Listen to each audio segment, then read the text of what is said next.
বর্তমান পরিস্থিতিতে বাসার বাইরে ফোন নিয়ে যাওয়া খুবই রিস্কি হয়ে উঠেছে। যে কোনো সময় আপনার ফোন অন্যের হাতে চলে যেতে পারে এবং অন্য যে কেউ আপনার ফোনটা সার্চ করতে পারে আপনার ফোনে কী রয়েছে।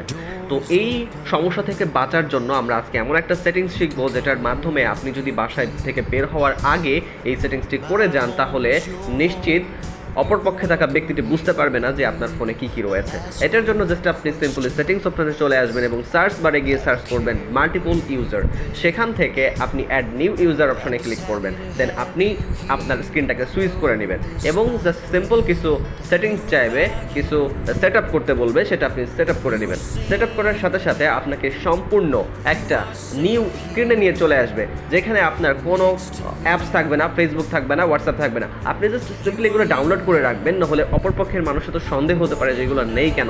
আপনি এগুলো ডাউনলোড করে রাখবেন, কিন্তু আপনি এইটা আপনি মেইনলি ইউজ করবেন না। এটা জাস্ট আপনি বাইরে যাওয়ার সময় এই স্ক্রিনটাতে লগ ইন করবেন এবং দেন আপনি বাইরে থেকে বাসায় চলে এসে আবার আপনি আপনার প্রিভিয়াস স্ক্রিনে ব্যাক করবেন। তার জন্য জাস্ট আপনি আপনার সেটিংস অপশনে যাবেন, মাল্টিপল ইউজার লিখে সার্চ করবেন এবং সেখান থেকে অ্যাডমিন অথবা ওনার বলে একটা অপশন আসবে, সেখানে আপনি ক্লিক করে সুইচ করে নেবেন আপনার মেইন আইডিটাতে। তাহলে আপনি আপনার মেইন আইডিতে ব্যাক করতে পারবেন।